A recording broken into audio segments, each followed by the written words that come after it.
Well, good morning to all of you here and all of you who are listening online and watching online. Welcome to the Alpine Church of Spiritual Living. I'm going to be reading our thought for the week, and those here in the room can join me at the bottom where we have the bolded area. The indwelling divine presence that has been our theme this month is the holy truth that all, whether conscious of it or not, are yearning to discover and live from. This divine presence is pure, whole, and accepting and rejoicing at all times, in all places, regardless of circumstances or conditions.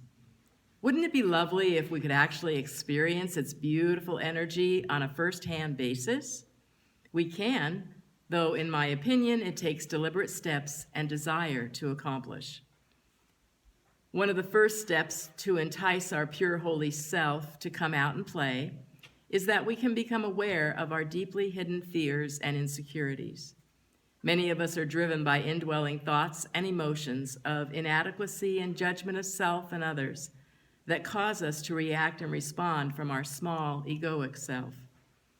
When we can investigate the motivation behind our knee-jerk reactions, we can notice them and realize we are responding from a sense of fear, and then allow that fear to dissipate or simply let it go, so that we are then available to bring forth the love eternally residing within us. As within, so without. The more we ferret out the small self, the more life's conditions will reflect back to us the divine self that we are bringing forth. There's our sayings that go, would you rather be right or be at peace? I can choose this or peace. I believe we all have within us the inner urge to be the living, breathing entity of the divine. There's a song that was played at the end of the movie Big that Tom Hanks starred in several years ago, which lyrics went, "It's in every one of us to be free. Find yourself, open your eyes and see. We can all have everything without ever knowing how. It's in every one of us, here and now." Do some deep investigation into your inner self. Find it and let it out.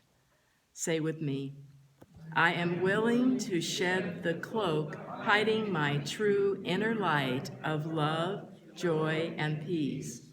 I let go of fears and step into life with trust, faith, and confidence. I am at peace, and it is so. Well, can you believe it? Our beautiful month of February is about to come to a close, and we are rounding out.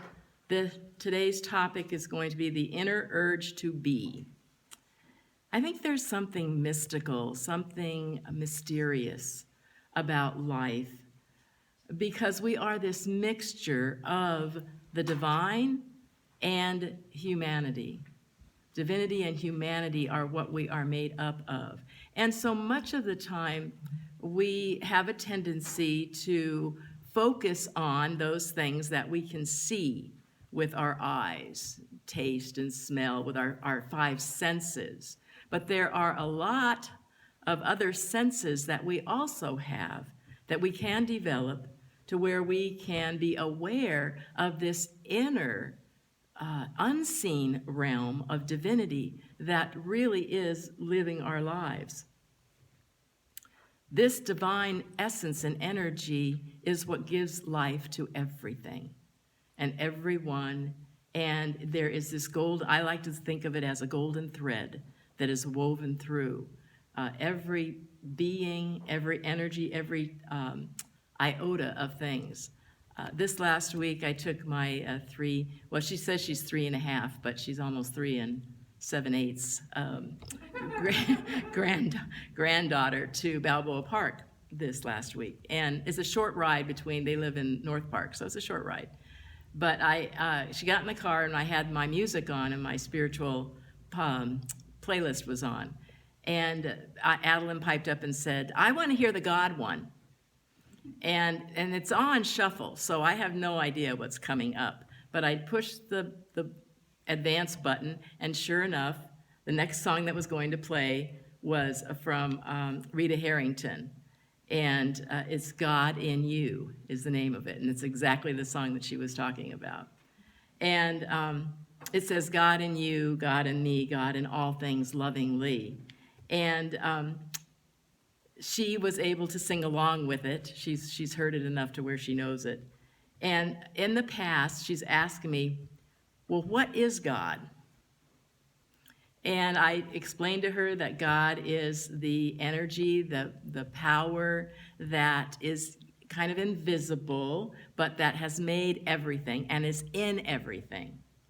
And she goes, it's in the car? Oh, yes, it's in the car. It's in everything and everyone. And so she was singing it, and then the next song that came up was actually another Rita Harrington song, and it is this I surrender to the power and presence of God within me. And she goes, what's presence? And I said, well, that's kind of another word for God, that it's unseen, you can't see it, but it's everywhere. And so then we were about ready to park. By that point we got to, and I said, oh, I need to call in my parking angels. And she says, parking angels? She says, are they real? I said, of course they're real. We just have to ask them to come on board and help us find a parking place, because Balboa Park is, pretty busy. And sure enough, we found our parking place, because she said, are they real for sure? I said, yes, they're real. And just like Daddy, her dad, her father who passed away in September, Daddy's one of those angels that can help you anytime you ask, and he will be there for you.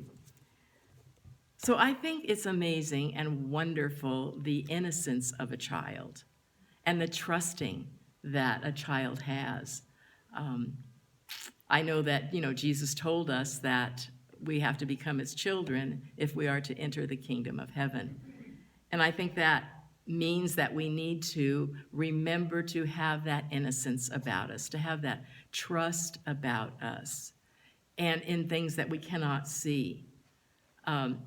Last week, I took her to Hawk Watch, which is an event that's held in Ramona in every weekend on January and February. And it says, you look at all the rafters. They bring out owls and eagles, and all, not, they didn't have eagles, but they have hawks and several different rafter type of animals.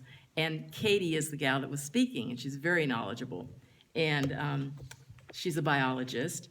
And afterward, I went up to Katie with Adeline, and we were talking to her, and she says, oh, yeah, she knows an awful lot about animals. And I said, hey, Adeline, because she loves animals. Adeline is into animals crazy. And I said, Adeline, maybe you can be a biologist when you grow up. And she says, oh, no, I'm going to be a unicorn.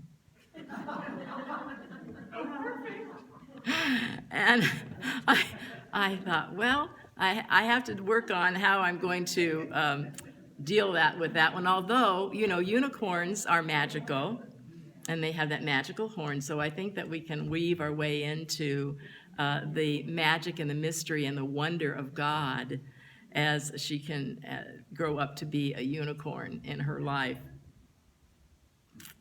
As I wrote in the thought for the week, and people will act out, and that includes every single one of us in this room and beyond, because we have these, as I said, these knee-jerk reactions that just come up, that we have been pre-programmed somehow or another during the course of our lives to react to certain things. I keep thinking about Don Miguel Ruiz's book, The Four Agreements, and how that we have, as children, we become domesticized, and to be inside of society in an appropriate way.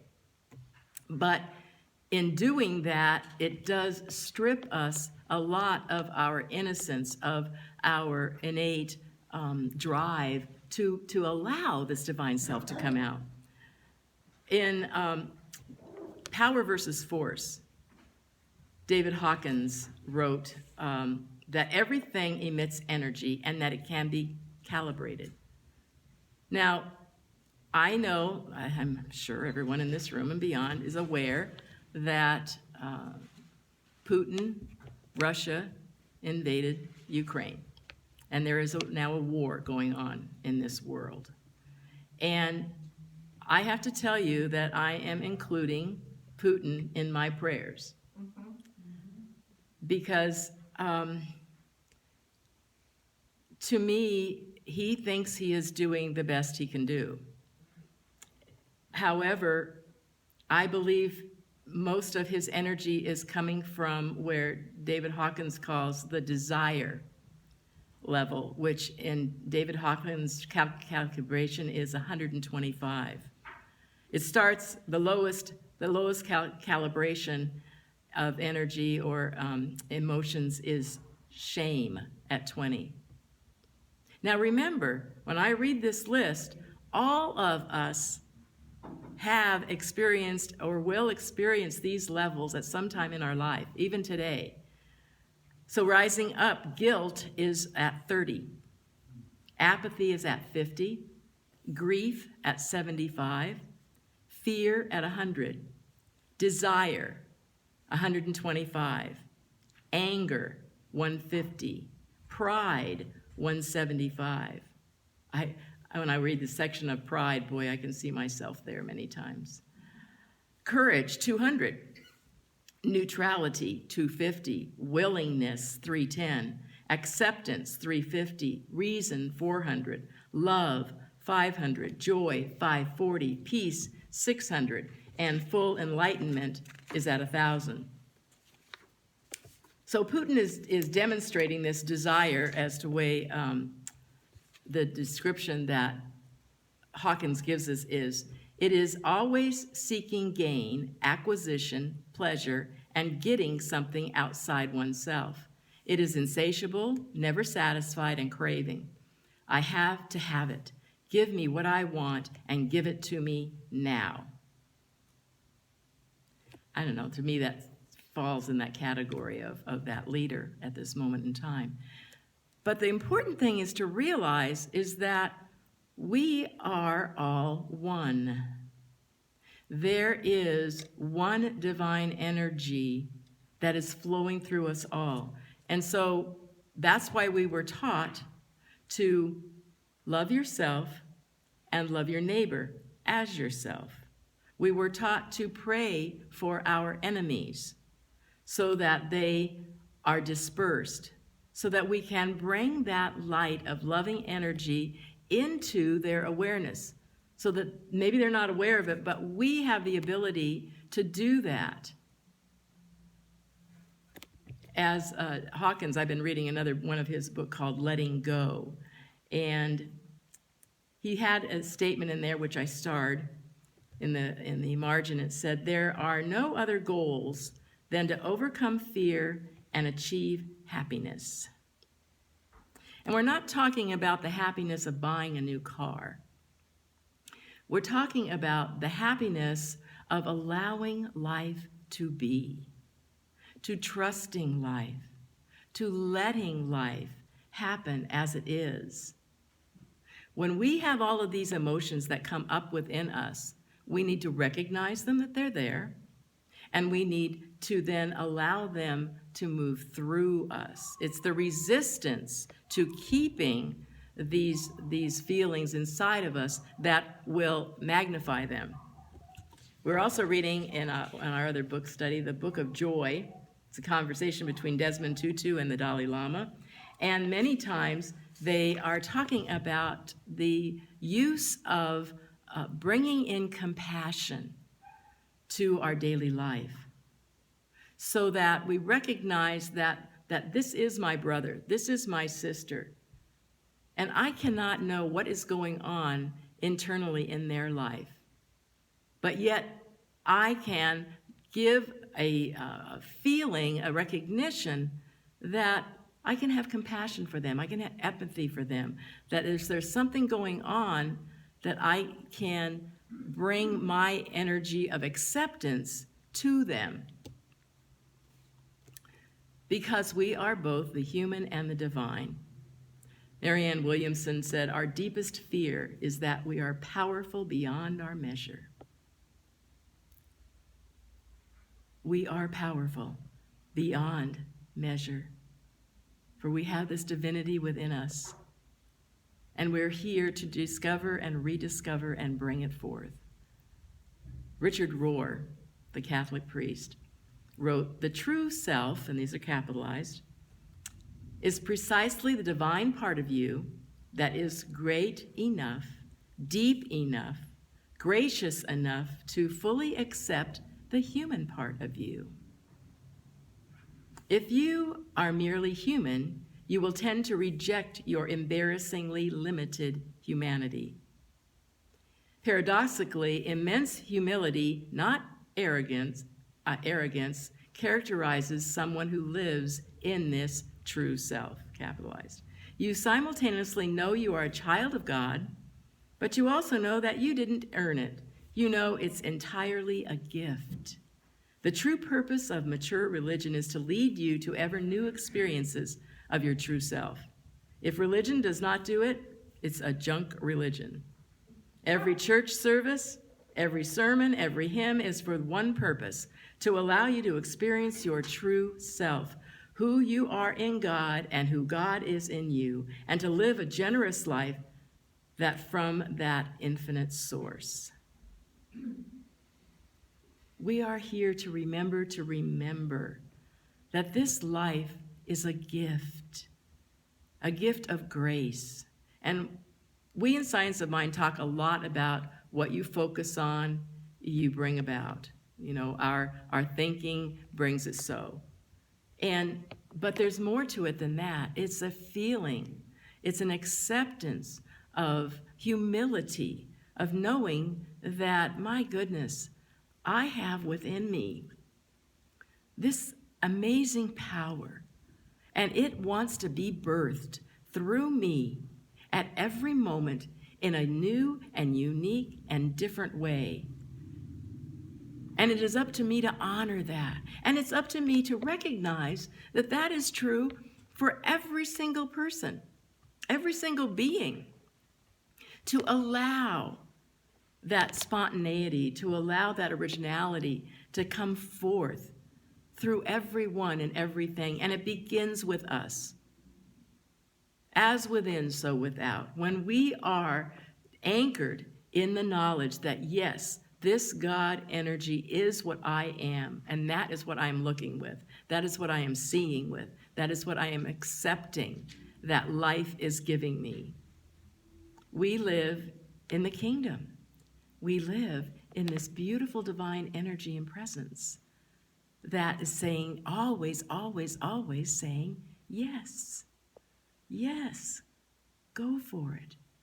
Bring off that cloak that you've covered yourself up with, metaphorically speaking, and let that divine light of love and energy out this coming week. Allow yourself to play with it, to know that it has our highest and best good in mind, in store. And so we always say, thank you, God. Thank you. Appreciate this life and give yourself the opportunity to discover more of the divinity, to raise yourself up to those levels of the love and the joy that is truly what we are in totality.